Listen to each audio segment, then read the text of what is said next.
Hello guys, Assam Health Support YouTube channelলৈ আপোনালোকক আকৰবাৰ স্বাগতম জনাইছো। বন্ধুসকল, আজি আপোনালোকৰ লগত আলোচনা কৰিম ভিটামিন কেপসুল আৰু ক্যালসিয়াম টেবলেট কিদৰে ব্যৱহাৰ কৰিব লাগে। এতিয়া বহু লোকে নিয়মীয়াকৈ ভিটামিন কেপসুল বা সিৰাপ কিনি খায়। কোনোৱে দুৰ্বলতা অনুভৱ কৰিলে ভিটামিন কমিছে বুলি ফাৰ্মেসি পায়গৈ। মানুহৰ শৰীৰক একেবাৰে কম পৰিমাণেহে ভিটামিন লাগে। ভিটামিনৰ অভাৱত নানা ৰোগে দেখা দিয়ে, কিন্তু ভিটামিন শৰীৰে পাব লাগে দৈনিক আহাৰৰ পৰাই। পুষ্টিকৰ আহাৰ খালে বেলেগকৈ ভিটামিন খোৱাৰ কোনো প্ৰয়োজন নাথাকে।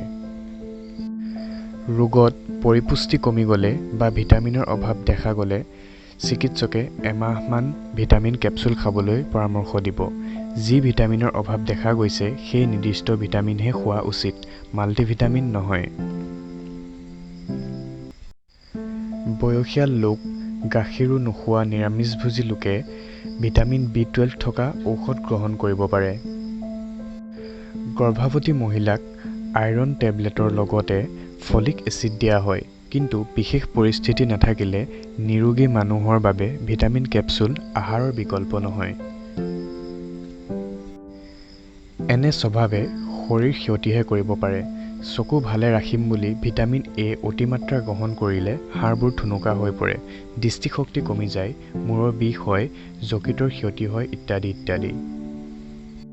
গাখীৰ, কণী, বৃক্ক, মাছ, গাজৰ, ৰঙালাও, আম আদিত যথেষ্ট পৰিমাণে ভিটামিন A থাকে। সূৰ্যৰ পোহৰ ভালকৈ পালে শৰীৰত ভিটামিন D তৈয়াৰ হয়। কণীৰ কুহুম, সাগৰীয় মাছ, তেল আদিতো এই ভিটামিন থাকে।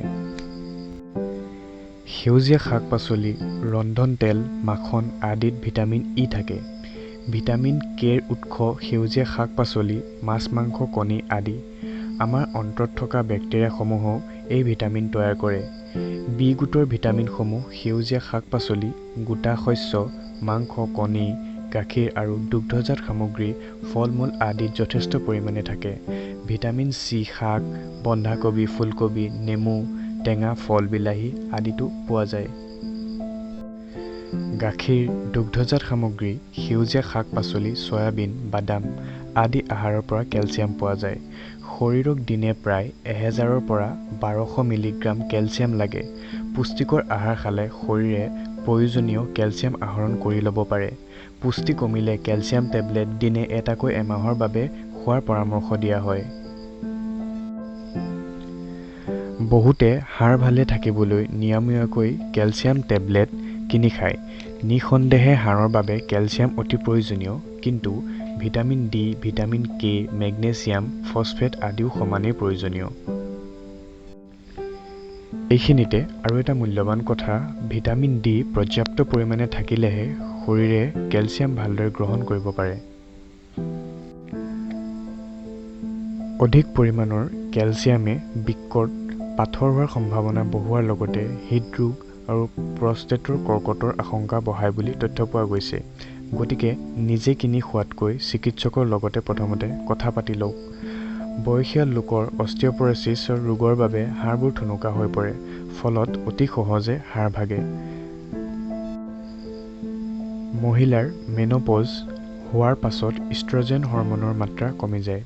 এই হৰম'নৰ অভাৱত কেলছিয়ামৰ শোষণ কমি যায় বাবে মহিলা হাড় ভগাৰ সম্ভাৱনা বেছি।